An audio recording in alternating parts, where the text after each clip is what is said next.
fire. Hi, good morning, guys. This is Sana with Abundance Rising Family. I am so glad you're here today. I'm actually just we just got done taking care of all the farm chores, milking the cow. It is raining so hard outside right now, but the weather does not stop our ability to get things done. So the cow has to be milked, rain or shine, doesn't really matter. We got that taken care of. Now we are in the house because of the rain today, and it's expected to last all day. We're not going to be working in the garden. So if we can't work outside, we figured we might as well bake some bread. We'd like to have you come along. We're going to make some sandwich loaves today, and I'd like to show you how it's done. I wanted to show you guys something really special. One of the unexpected benefits of milling our own wheat was the community that we built from our friends and family. When I very first started milling, I got a little excited about it, as I tend to do. And I started telling everybody that would listen. Now, I expected people to treat me like I was a little crazy, but I was really surprised by the outcome because a lot of people were interested and they wanted to learn more. And it really opened up an opportunity for me to share with others and bring them in my home and teach them what I've learned. And we have developed this fantastic community of people that help come up with different recipes, and we try new things and we work together. And the friendships that this has established has just been unexpected, overwhelming, and wonderful. A good friend of mine for Christmas made me this fantastic apron. I wanted to share it with you. Now, one of the women in our group lovingly named us the Flower Power Girls. You see Flower Power. And then it says homemade with love. And on the very bottom, each of us have our name printed on it. This just absolutely warmed my heart. She put a scripture on it. John 6:35. That's where Jesus says, I am the bread of life. Whoever comes to me shall not be hungry, and whoever believes in me shall never thirst. So we know that Jesus is the bread of life. Bread was brought here to benefit us. So this is an absolute perfect apron for me and for my family. I absolutely love this. My friend is amazing. So I just really wanted to share this with you. I think it's adorable. Anyway, we are going to make some regular basic sandwich loaves of bread. I make sandwich loaves more than anything else in this house because my family can go through some sandwiches. I make 2-pound loaves of bread, and I usually make at least 2 loaves at a time, often 4. Today we're going to make 2 loaves just to keep it kind of simple, and I'm going to show you step by step what we do. Come along with us. Okay, so the first thing that we're going to need to do is mill our wheat. Today I'm going to be making bread with exclusively hard red wheat berries. There are so many different variations of wheat berries that you can use, but today I'd like to start with the most basic bread recipe that I make, and then later we'll go over how to change it up. So I'm going to turn my mill on.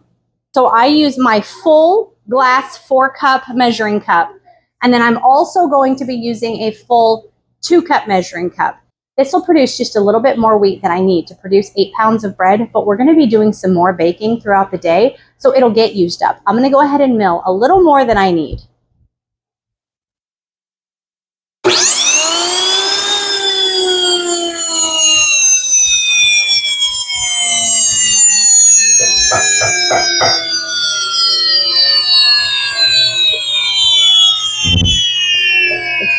It's best if you actually plug the collection bucket into the machine before you turn it on. So, with that out of the way, now we're going to turn it on and mill some wheat.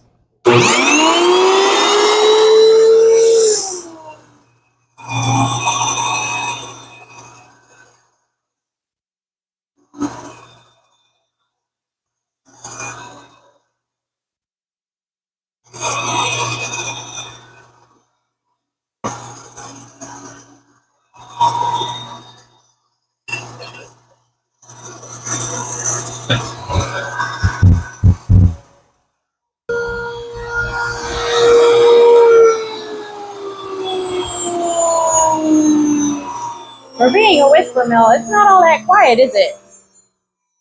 All right, it can handle, that was a little more than 6 cups of wheat berries, but it was able to mill it all. I have overfilled it once, and everything came up out of here. This just popped up, and flour went everywhere. Let's be honest, flour goes everywhere at least once a week in my house. It doesn't really faze us. We just clean it up. So let's see how full this is.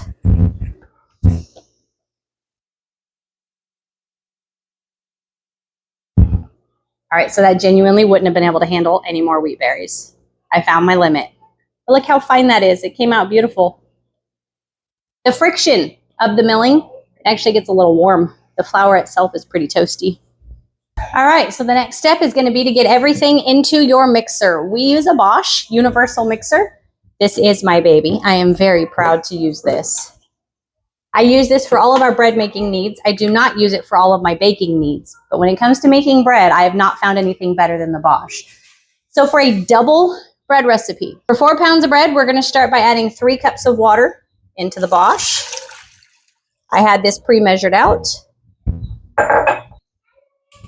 We are going to add 2/3 cup of oil. We choose to use avocado oil.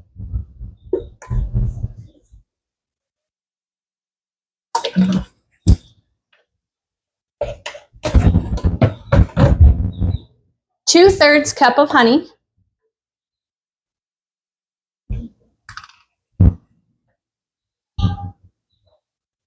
Now, if you add the honey after you add the oil, the honey will slip right out of that measuring cup without sticking or leaving any residue behind at all.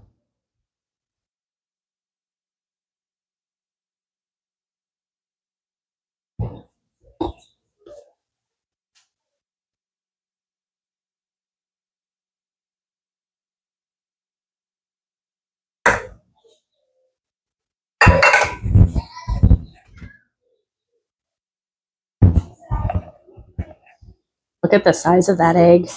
This is your traditional egg you're going to find in the grocery store. One of my girls laid a huge egg today. Anyway, the size of your egg doesn't matter. We're going to add 2 eggs.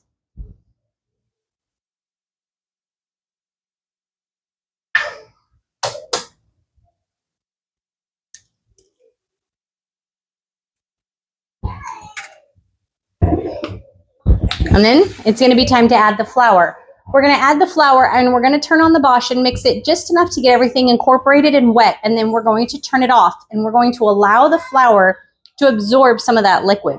Fresh milled wheat takes a little bit longer to soften. So if we give it that extra time in the Bosch to absorb, the bread comes out a lot softer in the end.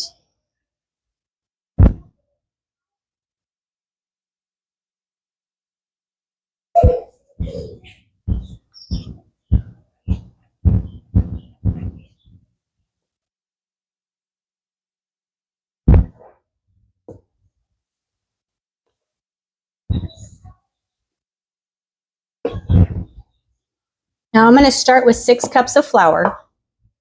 It is a very rainy day, so the amount of humidity in my house may be different than on another day. And when it comes to making bread, you can't follow an exact recipe. You have to learn how to read the dough so that you know how much flour to add. So I'm going to start with less because you can always add more. You can never take it back out. So 3 cups of water, 2 eggs, 2/3 cup oil, 2/3 cup honey, and we're going to mix it just long enough to get it wet.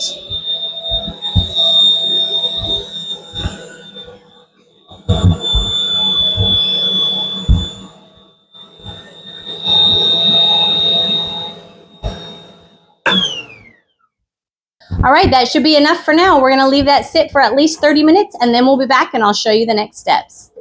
Okay, so now that it's had time to sit and absorb the liquid, let's take a look at it. So it's not supposed to look like dough yet. It's just supposed to look like wet flour with a few ingredients in it. And that's pretty much what we have here. We need to add the rest of the ingredients. We are going to add 4 teaspoons of salt.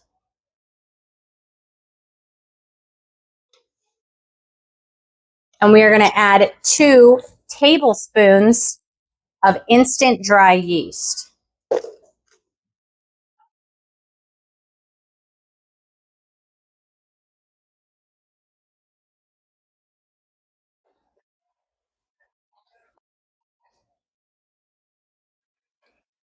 Now I'm going to go ahead and put the half of the lid on. We're going to take this off so we can kind of watch what's going on here. All we need now is the flour. We're going to turn it on number 1. Get that well incorporated. And then little by little, we're going to add flour until we see it get to the texture it needs to be.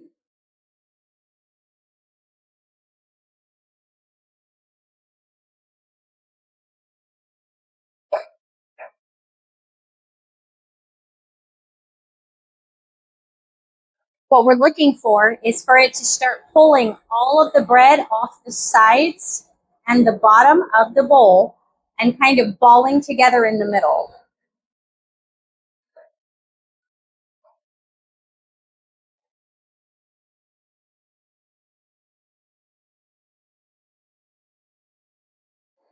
You want to be very careful not to add too much flour to your fresh milled bread.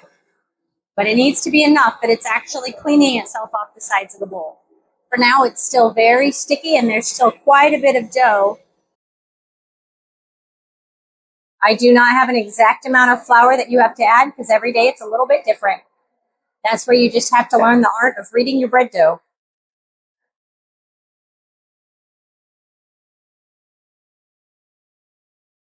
So I'm hoping that at that angle you can see that the sides of the bowl are still pretty doughy.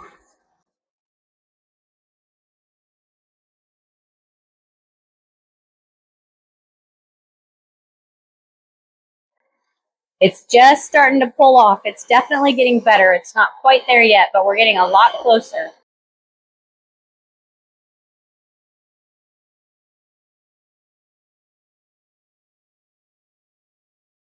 See how the sides of the bowl now are almost completely clean? I'm not going to add any more flour right now. We're just going to give it some time to knead and get really well incorporated. And at the end, I'll be able to kind of touch the dough and show you what it should feel like and what it should look like. And if it needs more flour at that time, I'll add it then.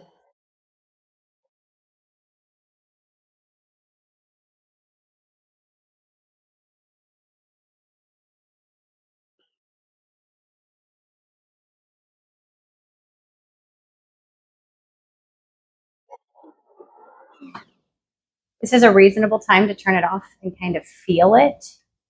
What you're looking for is you do want the dough to be a little bit sticky, but you want to be able to get it off relatively easily without too much effort. This dough is still really, really sticky. I'm going to go ahead and add just a couple of tablespoons of flour and let it keep mixing.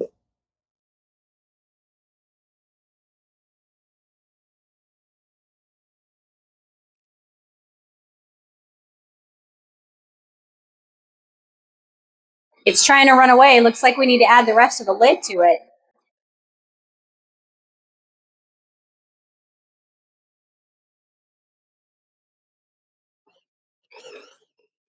All right, let's take a look and kind of see where we're at. Oh, you see how my finger came mostly clean there? It's still sticky, but I am not just covered in dough and it's not sticking to me to where I can't get it off. That right there shows that it's still just a little tiny bit too wet, but not much. This is where it starts to get dangerous because this is where you're going to be tempted to add a lot more flour to it, but it really only needs, if any, just the slightest amount. Maybe another 2 or 3 tablespoons.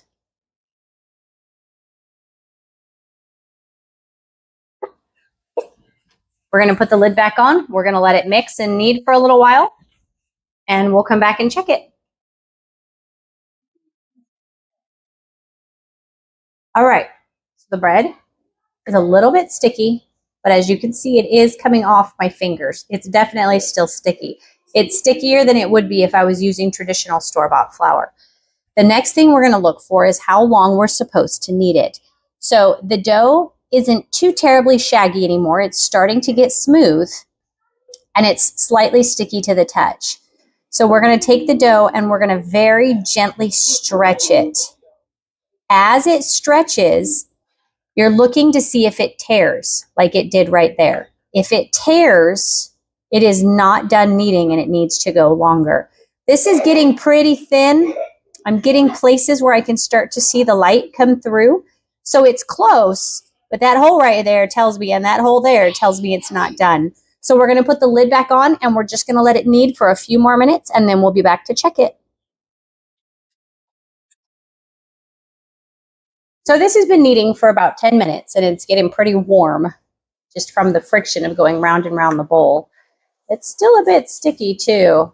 I would almost consider adding a little bit of flour to that. but I am just really struggling today to get it to window pane. It's been kneading for about 10 minutes, which is about all it should need. Oh, you know what? I can see light through there. See that right there?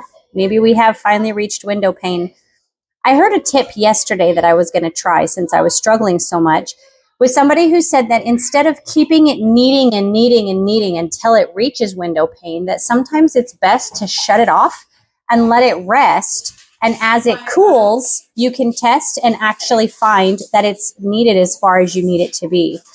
So it's been rare, but I have in the past over kneaded my bread, and it goes from this to just back to being complete mush and shaggy and a mess. So I was concerned about letting it go too long. 10 minutes in the Bosch mixer should be enough. If this was a KitchenAid mixer, it takes closer to 30 or 40 minutes. But the Bosch just kneads it so effectively and efficiently that it does not need that amount of time. So I turned it off and I let it sit for a few minutes, and I am being able to stretch this pretty thin without it tearing. I'm not sure if the camera can pick it up, but I can see light through that bread. So I'm going to go ahead and take it out of the bowl, move it into a glass bowl that I have prepared over here, and I'm going to put it in my oven on the bread proofing setting. So it'll keep the oven at 100 degrees until the dough has doubled in size. All right, since it's done kneading, let's get it out of here.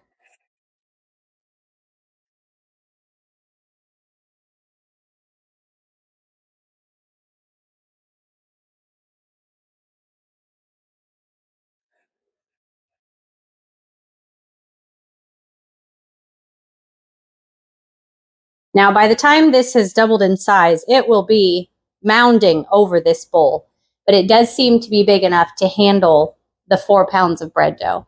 I'm going to stick this in the oven with a towel over top on the bread proofing option until it has doubled in size, and then I'll show you what we do next. Okay, wow.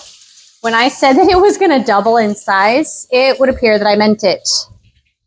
So here, with just bread proofing, it has only been in here maybe 20 minutes.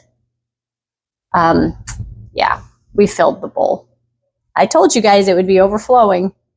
We're going to get this out and get it shaped and ready for its second rise.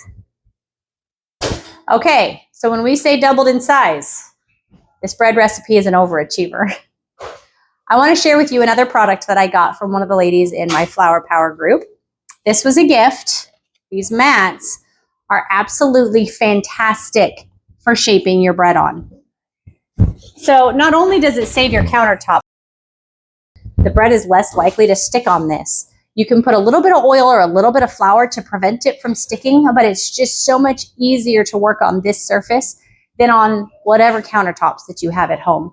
My second most favorite thing about this mat is at the end, when you're done, you can just pick it up and put it in the sink to wash it, and your counters are clean and ready to go.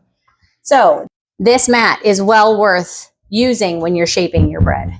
This was a fantastic gift. If you're ever looking for something to buy a baker in your life, I highly recommend it. All right, let's get this bread shaped.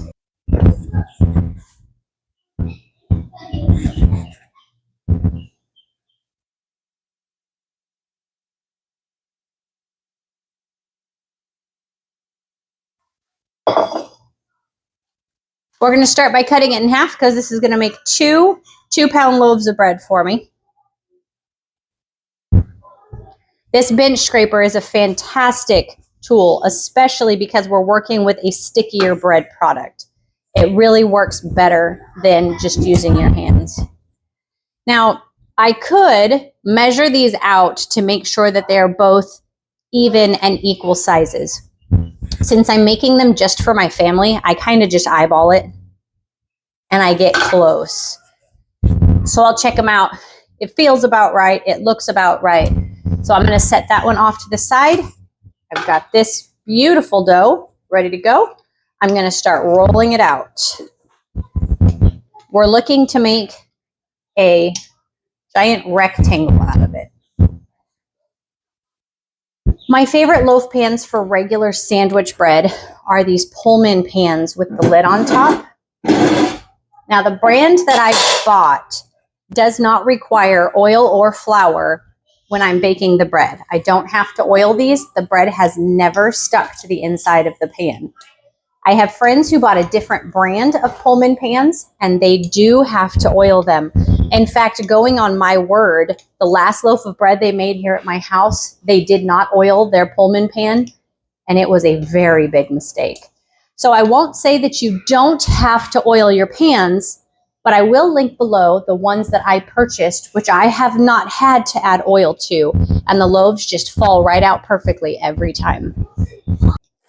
Part of shaping is to get the bread as big as you need it for your pan, but you're also looking to create surface tension. And without good surface tension, your bread cannot rise properly. Rolling it out this way is going to help prevent bubbles, air bubbles in the middle of your loaf. It's going to help. Sometimes it still happens.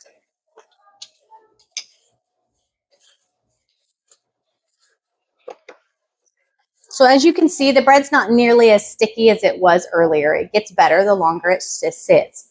It's still plenty stretchy and you can work with it, but you do not want to get your bread too dry in those early stages. You'll be tempted to add more flour when you see how sticky it is, but it really isn't necessary, and it actually makes your bread a lot denser and heavier in the end. So now here I've got this relative rectangle. I'm going to fold it in thirds like a letter.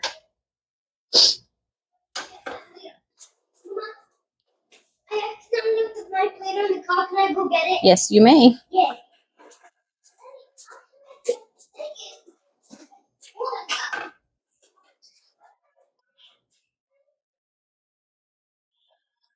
So I rolled it out. I folded it in thirds.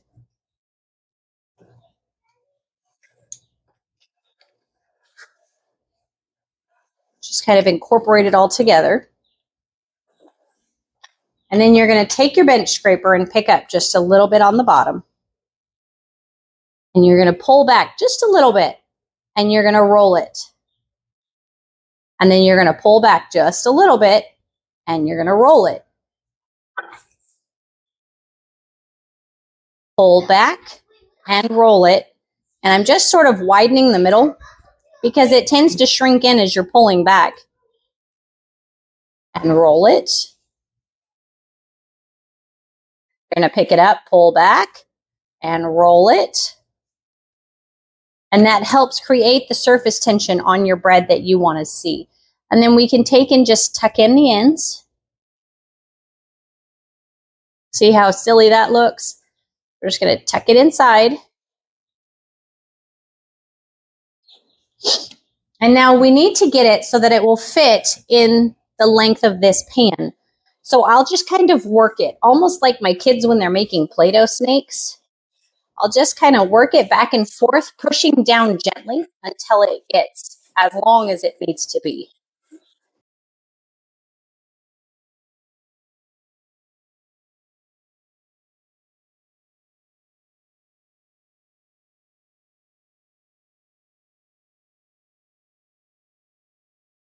Just kind of fold and pinch the ends. I don't worry too much about it. I'm not a commercial baker. I bake for my family. They're happy with it, even if the ends have a little swirl or are less than perfect.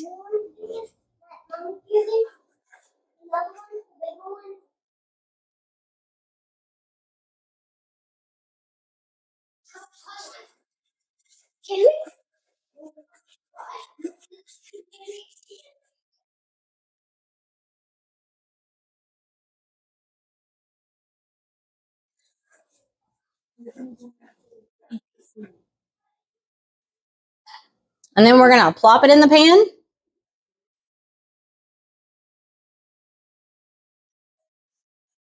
Kind of in the middle there, it rolled as I was holding it up for the camera. We're going to put the lid on. And we're going to leave it open just enough so that you can peek inside and keep an eye on it's rising. Now, we're going to set it to the side.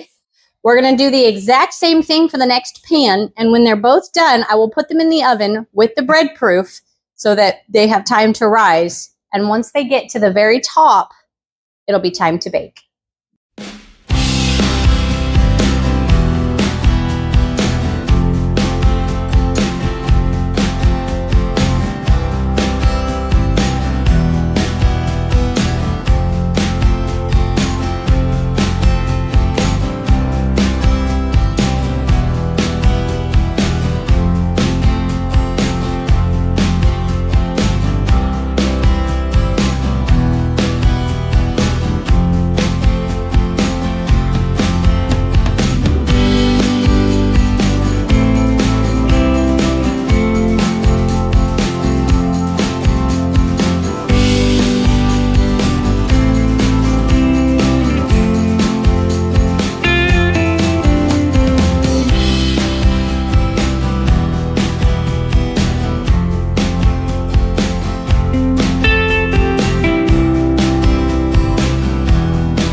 All right, now it's time to put them in the oven for bread proofing.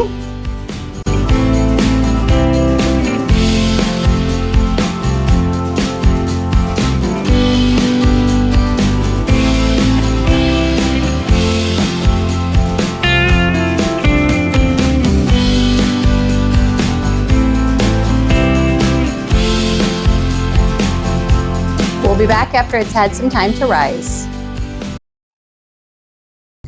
Now that they are more than halfway risen, I'm going to go ahead and preheat the lower oven and get ready to bake these.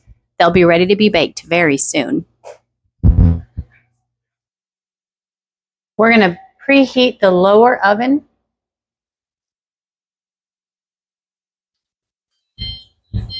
We're going to preheat the lower oven to 350 degrees. Start getting it warmed up.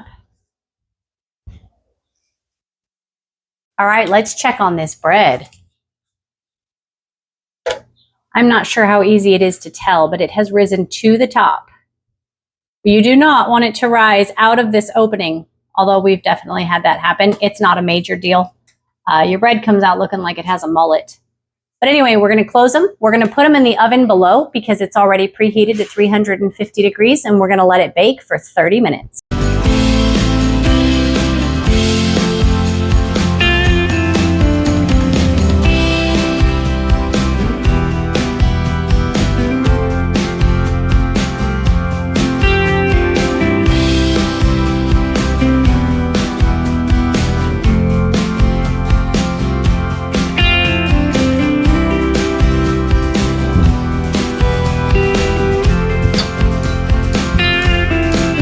All right, timer's set. We're going to let it bake.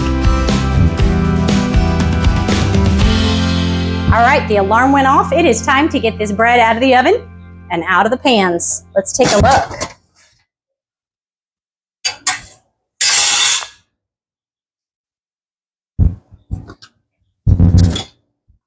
I never need to oil these pans. I'm telling you, they're worth every dollar. Now, I was always taught to let them cool on their side and it keeps the loaf from collapsing. Who knows if it's true? I've always done it because it's really easy.